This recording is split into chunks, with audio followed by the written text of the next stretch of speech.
เพื่อเฮ็ดให้งานมหกรรมกีฬาแห่งชาติครั้งที่ 12 ที่นครหลวงเวียงจันทน์เป็นเจ้าภาพ มีผลสำเร็จตามจุดประสงค์และระดับคาดหมายที่วางไว้รับประกันได้ทางด้านความสงบ ความเป็นระเบียบเรียบร้อย ในวันที่ 13 พฤศจิกายน 2025 ท่านพลยิตวา ปริญญาเอก บัวพันธ์ ฟองมณี หัวหน้ากองบัญชาการปกส นครหลวงเวียงจันทน์ได้ให้สัมภาษณ์ต่อนักข่าวโทรภาพป้องกันความสงบว่าเจ้าสบายดีบรรดาทานผู้ชมข้าพเจ้าพลจัตวาปัญญาเอกบัวพันธ์ฟองมณีหัวหน้ากองบัญชาการป้องกันความสงบนครหลวงเวียงจันทน์ในนามห้องอนุกรรมการคณะป้องกันศาสตร์ป้องกันความสงบงานเรียนว่าป้องกันงานมหกรรมกีฬาแห่งชาติครั้งที่ 12ระหว่างวันที่15หาวันที่25เดือนพฤศจิกายนปี2025นี้ภายหลังได้รับการตกลงสินำจากการเทิงอนุกรรมการป้องกันแต่มันอนุกรรมการหนึ่งที่มีความสำคัญหลายว่ามันขันของกระทรวงป้องกันความสงบกระทรวงป้องกันประเทศเลยมีการวางแผนอันหนึ่งวางแผนการเกียมให้แก่การป้องกันมันสำคัญมันการตกลงคณะรับผิดชอบในการสีน้ำการป้องกันจัดวางกำลังในด้านแผนการเกียมนี้ในการรับประกันความสงบความเป็นระเบียบเรียบร้อยตลอดงานนั่นแหละเพราะว่างานมหกรรมกีฬานี้การจัดตั้งการแข่งขันต่างๆบ่เฉพาะแต่พวกเขาจะจัดอยู่ในจุดสนามกีฬาหลัก16เท่านั้นแม้นเพิ่นจะจัดอยู่หลายบ่อนหลายจุดในบรรดาเมืองอยู่นครหลวงเวียงจันทน์พวกเขานี้จังสนามมีหลายบ่อนผ่านการกวดกาพื้นที่สนามตัวจริงมันกำลังป้องกันความสงบก็ได้รับการสีน้ำจากขันเทิงมีการจัดวางจากกำลังว่ากำลังร่วมนับทั้งกำลังปกสปกสเนาะร่วมกันแล้วกำหนดพื้นที่ตามที่ทั้งคณะกรรมการกีฬาได้ตกลงคณะกรรมการกีฬาได้รับทราบตกลงแล้วเนาะจังซั่นหน้าที่ก็เป็นมีข้อตกลงแบ่งความรับผิดชอบกำลังสำหรับกำลังป้องกันความสงบนครหลวงก็เป็นส่วนหนึ่งที่ได้ประกอบส่วนเขาในกำลังป้องกันในส่วนนี้เนาะก็เป็นจำนวนหลายสมควรแล้วร่วมแล้วก็คือว่ามีความพร้อมแล้ว 100% หมายความว่าการกีฬานี้เพิ่นจะจัดการแข่งขันมาแต่หลายวันมาแล้วเนาะแล้วการเกียมการจะเปิดตัวจริงก็เป็นมื้อวันที่15ของฮู้นำกันในวาระที่ทางคณะกรรมการระดับศาสตร์เพิ่นได้ลงไปแล้วว่าตารางการแข่งขันการเคลื่อนไหวประเภทกีฬาต่างๆจุดที่พักเช้าของทัพนักกีฬาและของการนำแต่ละแขวงทั่วประเทศพวกเฮานี่แหละที่มาอันนี้พวกเฮาได้เพิ่นก็ได้วางกำลังรับประกันความสงบปลอดภัยอยู่แต่ละจุดแต่ละบอนแล้วนี่แต่มันการเตรียมความพร้อมนอกจากนั้นในภาคสนามตัวจริงพวกเฮาก็มีกำลังเอื่นว่าในการกวดการติดตามการเข้าออกการเคลื่อนไหวของชุมชนที่ได้เข้ามาติดเอื่นว่ามาเที่ยวมาซบมาเสียนักกีฬาเพื่อให้ได้รับประกันเอื่นว่าให้ทั้งนักกีฬาทางการนำแต่ละบ่มีความปลอดภัยและสถานที่และมีความสงบปลอดภัยเป็นอย่างดีตัวนี้เป็นการเอื่นว่าขาดหมายที่สำคัญที่อนุกรรมการคือการนำของสองกำลังป้องกันศาสตร์ป้องกันความสงบก็คือศูนย์กลางให้ความสำคัญของเราต้องเวียงงานความสงบรับประกันนี่ความสงบนี่ต้องเป็นอันดับที่1กระสันมาฮอดจุดนี้มื้อนี้ก็ยังยืนว่ามื้อนี้เป็นมื้อที่จะกาเกียมให้แก่การแสดงทดลองเพื่อกาเกียมความพร้อม 100% ในมื้อเปิดงานกีฬาแท้ในวันที่15ที่จะมาถึงนี้ทางคณะกรรมการป้องกันพวกข้าพเจ้าก็คือข้าพเจ้าในนามหัวหน้ากองบัญชาการป้องกันความสงบนครหลวงก็ได้ลงมาพื้นที่ตัวจริงอยู่สนามกีฬาหลัก16นี่นับแต่ระยะเวลา9 โมงพุ่นแล้วเนาะการกวดกาพื้นที่เพื่อรับประกันให้ความกำลังใจแต่พนักงานกำลังพวกเราประกอบประจำอยู่แต่ละจุดแต่ละบอนอันนี้เห็นว่าแต่ละสหายก็มีความพร้อมการมอบหมายหน้าที่ของคณะรับผิดชอบประจำอยู่จุดนี้ก็ได้รับการว่ารายงานละเอียดความพร้อมความรับประกันแนวใดการตีจังหวะให้ซุ่มซ่นเข้ามาในใดการตีว่าแขกการนำจะเข้ามาในใดอันนี้การวางแผนของนับทั้งกำลังเคลื่อนที่นับกำลังประจำจุดอยู่ภายในนับทั้งการเดินรถของบรรดาทัพทีมนักกีฬาก็คือการนำของบรรดาแขวงก็คือการนำของศูนย์กลางของเฮาสิจะมาร่วมในงานมื้อนี้ก็คือว่ามีความพร้อมจังซั่น ในโอกาสที่ได้ให้สัมภาษณ์นี้ก็ในความรับผิดชอบในนามหัวหน้ากองบัญชาการป้องกันความสงบก็เป็นส่วนหนึ่งที่มีส่วนประกอบในการรับประกันความสงบนี้ก็อยากเสนอว่าปีนี้มันเอิ้นว่าแม่นนครหลวงพวกเวียงจันทน์พวกเฮาเป็นเจ้าภาพในการจัดงานมหกรรมกีฬานี่ก็ทานหูขอเรียกร้องหั่นแหละเนาะอันนึงมันทางการน้ำทางการจัดตั้งพนักงานทหารตำรวจราชกรเนาะตลอดหอดเศร้าค้าขายผู้ประกอบการต่างๆเนาะหรือว่านักธุรกิจอื่นๆทุกภาคส่วนทั้งคนลาวของคนต่างประเทศที่ลงชีวิตหรือว่ามาร่วมจะมาร่วมงานนี้ก็ขอให้ยกสูงความรับผิดชอบนำกันความรับผิดชอบในจุดว่ารับประกันความสงบปลอดภัยให้แก่ตนเองนอกจากให้แก่ตนเองแล้วก็รับประกันความสงบแต่สังคมอ้อมหอบเฮาทุกคนมีหน้าที่นะครับรับประกันความสงบความปลอดภัยนำกันอันนี้ครับพระเจ้าว่าแม่นหน้าที่ของสงบเพื่อให้งานป้องกันศาสตร์ป้องกันความสงบเป็นของทั่วปวงส่วนอันที่2แล้วประธานว่าการไปการมาการกินการม่วนการซื่นก็คุยอยู่ในกรอบในสมมาภาคควรบ่เฮ็ดลื่นให้ตัวเองจนลงสติหรือไปสร้างปัญหาให้คนอื่นอันนี้ขอเรียกร้องอย่างนี้เนาะและการสัญจรก็เรียกร้องให้บรรดาทานผู้ชมหรือญาติพ่อแม่ประชาชนพนักงานทหารตำรวจเฮาก็แล้วแต่ก็ขอให้ไปตามการแนะนำของเจ้าหน้าที่พวกเฮาเนาะตลอดระยะเส้นทางมาแต่นครหลวงเวียงจันทน์ในเมืองเนาะว่าซั่นซะแล้วก็มาแต่ทาง13เหนือ13ใต้ทางเลข10ก็แล้วแต่การแนะนำเพราะว่าในแจ้งการของเพิ่นก็มีแจ้งการแล้วการปฏิบัติหน้าที่ตัวจริงก็เป็นเจ้าหน้าที่ตำรวจจราจรพวกเฮาจะให้การแนะนำก็ขอให้บรรดาทานให้ความร่วมมือแล้วเคารพซึ่งกันและกันคิดว่าทุกคนเป็นเจ้าภาพร่วมกันอันเฮ็ดให้งานนี้เฮ็ดจะได้ให้มีความสมบูรณ์และรับประกันความปลอดภัยที่สุดและมีการม่วนการซื่นผลสำเร็จออกมาอยู่ดีอันนี้มันความหิวโหยต้องการสุดนั่นแหละเนาะการมาเที่ยวมาส้มหรือว่าเส้นทางใดแนะนำตัวใดที่เพิ่นบ่ให้ไปก็บ่ควรไปนั่นแหละอยากว่าจังซั่นเนาะก็บ่แม่นว่าความอันนี้มันเป็นความเอกภาพสูงเด้บ่แม่นเฉพาะแต่เจ้าหน้าที่ตำรวจพวกเฮาฮักจำกัดอันนี้เนาะอันนั้นก็ขอในเวลาแท้ซ้ำนั้นดอกตามเพิ่นเว้าว่าแม่นเวลาพิธีการเปิดนี่จะแม่นมื้อเปิดวันที่15นั่นแหละเนาะกับวันที่25ตามเวลาที่เพิ่นแจ้งการไปแล้วอันนั้นก็ขอเชิญชวนบรรดาทานร่วมและบรรดาทานอยู่นำขอบเขตบ้านเมืองอ้อมรอบเวลาสมมุติว่าอยู่สถานดีในบรรดาเมืองในอยู่ทางอันนั้นเก่าตัวเมืองของเฮาการสร้างนครหลวงเวียงจันทน์นี่ก็ขอให้ความร่วมมือเป็นเจ้าการในการป้องกันเวรยามรับประกันความสงบปลอดภัยให้สมว่านครหลวงเวียงจันทน์ของเฮาเป็นเมืองเอิ้นว่าเป็นนครหลวงของประเทศนั่นแหละมีหยังก็ให้มีความรับประกันมีความสงบร่วมกันมาฮอดนี้ข้าพเจ้าก็ขอแสดงความขอบใจนำทางนักข่าวเนาะทางโลภะที่ได้มาเอาข่าวแล้วก็ขอบใจแสดงความรู้บุญคุณต่อการนำภาครัฐยามใดก็ให้ทัศนะในการสีน้ำต่อกำลังป้องกันความสงบพวกเฮาให้หน้าที่การเมืองมีผลสำเร็จขอบใจการนำแล้วก็บรรดาทานบรรดาแขกที่มีเกียรติที่ได้ติดตามและพร้อมร่วมกันปฏิบัติเนาะขอแสดงความขอบใจเจ้าสบายดีครับพระเจ้าพันเอกสุขประจันบุญคำตั้งหน้าให้กำลังพลความสงบที่ประจำอยู่นี้ข้าพเจ้าถือมอบหมายเป็นหัวหน้าคณะบรรรับผิดชอบป้องกันอยู่สนามกีฬาหลัก16อยู่ที่นี้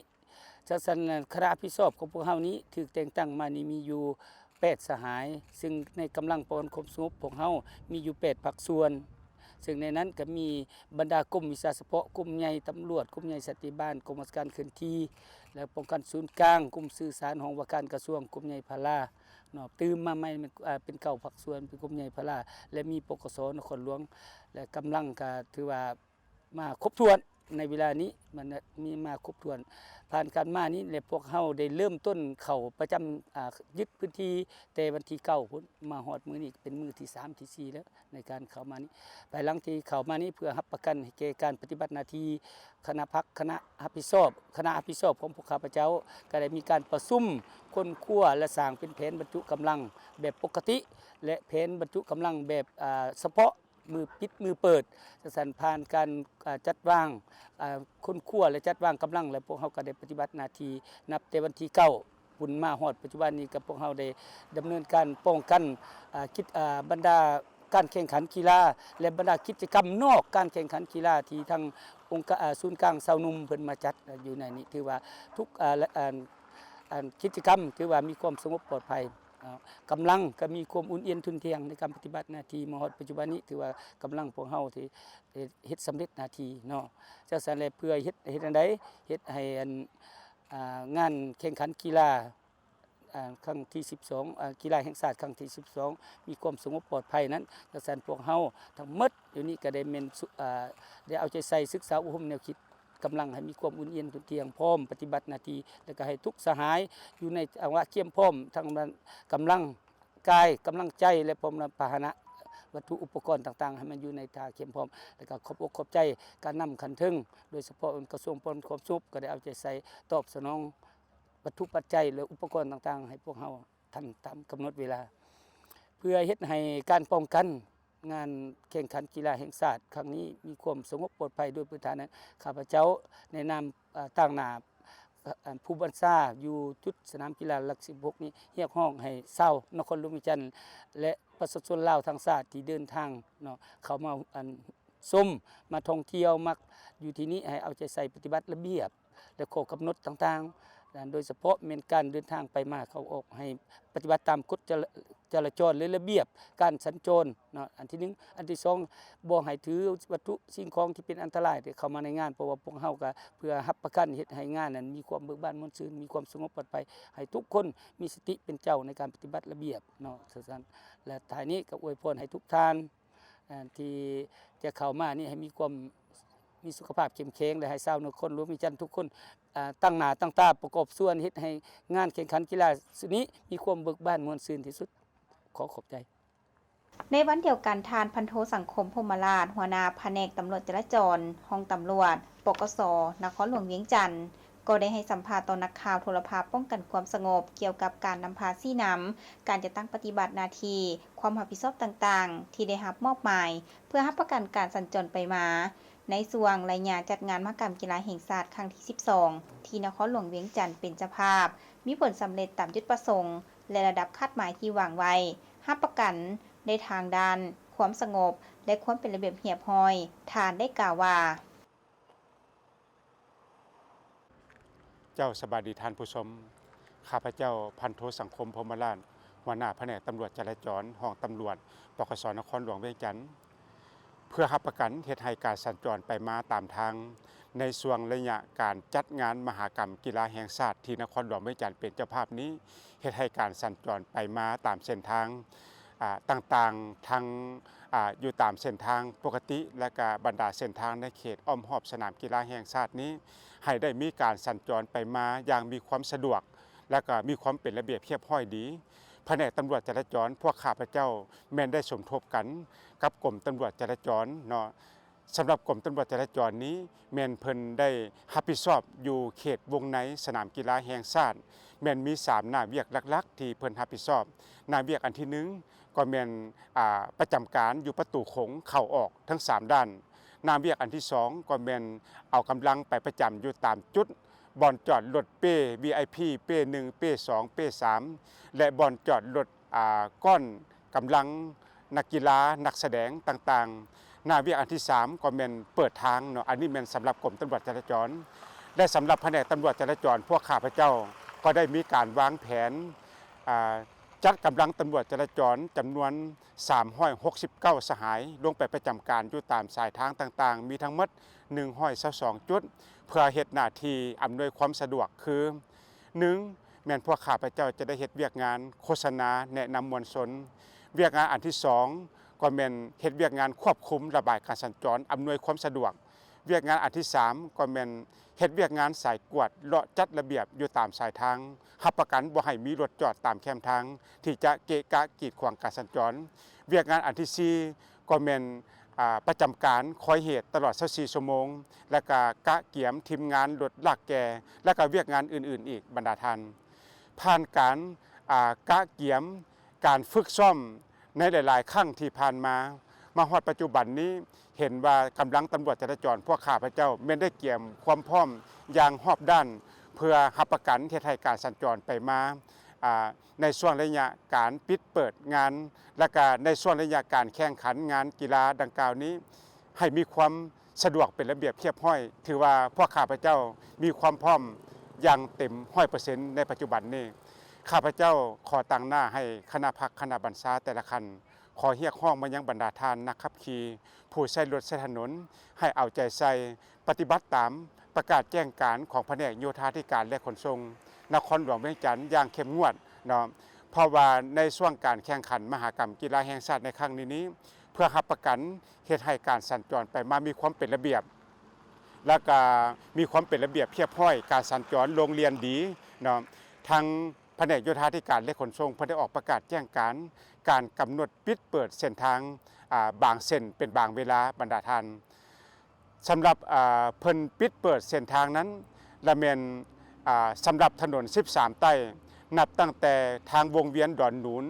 ผ่านหน้าสนามกีฬาแห่งชาติไปจนฮอดหลัก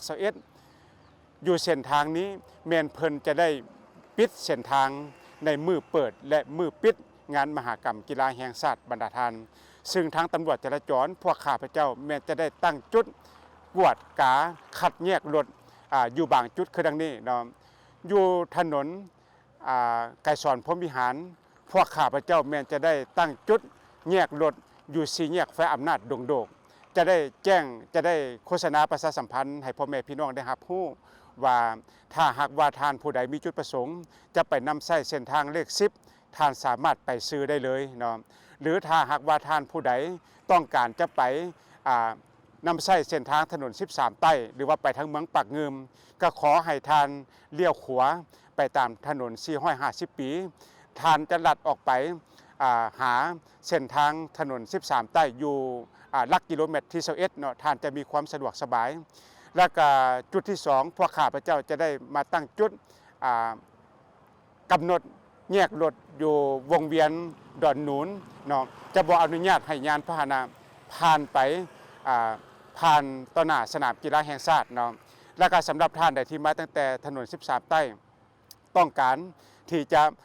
เข้ามาในนครหลวงเวียงจันทร์เมื่อมาฮอดหลัก21ท่านก็จะเลี้ยวซ้ายเนาะไปตามเส้นทางไปจนฮอดถนน450 ปีท่านก็สามารถไปจุดประสงค์ของท่านก็สามารถไปตามจุดประสงค์ของท่านได้เนาะสำหรับท่านผู้ใดที่มีจุดประสงค์จะมาร่วมในงานการปิดเปิดในมือถ้าหากว่าท่านผู้ใดมีจุดประสงค์จะเข้ามาร่วมในงานปิดเปิดการแข่งขันกีฬานี้ท่านก็สามารถนำเอารถของท่านมาจอดไว้อยู่ที่สถานที่จอดรถอยู่ทั้งข้างทางเข้าสถานีรถไฟเนาะอยู่บอนนั้นเป็นมีสถานที่จอดรถอย่างกว้างขวางเอาไว้เกียมไว้บริการบรรดาท่านเมื่อท่านจอดรถของท่านไว้ที่นั้นแล้วท่านก็สามารถขึ้นรถเมล์ฟรีเนาะรถเมล์จะนำเอาท่านมาส่งอยู่สนามกีฬาแห่งชาติหลังจากท่านลงและมาชมงานแข่งขันกีฬามาชมพิธีปิดเปิดสำเร็จแล้วท่านก็ย่างไปขึ้นรถเมล์เนาะแล้วก็รถเมล์ก็จะนำท่านไปลงอยู่สถานที่จอดรถอยู่ทางบ่อนจอดรถที่ท่านได้จอดรถไปนั้นและท่านก็สามารถขึ้นรถของท่านกลับคืนมาบ้านท่านบ่สามารถหรือว่าท่านบ่มีความจำเป็นต้องเอารถของท่านเข้ามาแล่นอยู่ในทางด้านข้างทางด้านหน้าสนามกีฬาแห่งชาติเนาะเพราะว่ามันจะเฮ็ดให้รถติดแออัดอังอ๋อท่านสามารถเอารถของท่านไปจอดอยู่ตามสถานที่ต่างๆที่ทางการได้กำหนดไว้และก็ขึ้นรถเมล์ฟรีมาหาสนามกีฬาท่านสามารถขึ้นรถจากสนามกีฬากลับคืนไปหาสถานที่ที่ท่านจอดรถไปนั้นอย่างมีความสะดวกสบายบรรดาท่านและถ้าหากว่าท่านผู้ใดมีความจำเป็นต้องนำเอารถส่วนตัวเข้ามาอยู่ในเขตใกล้เคียงดังที่เพิ่นสิได้กำหนดไว้นั่นเนาะท่านก็ต้องทำใจเพราะรถจะแออัดแล้วก็ทางเจ้าหน้าที่แม้นจะบ่อนุญาตให้ท่านนำเอารถเข้ามาเนาะอยู่ตามสถานที่ทั้งด้านหน้าบ่อนจอดรถนี้เป็นแนวใดก็ขอให้ท่านเอาใจใส่ปฏิบัติตามกฎระเบียบการสัญจรอย่างเข้มงวดป้องกันบ่ให้เกิดอุบัติเหตุบรรดาท่านขอขอบใจ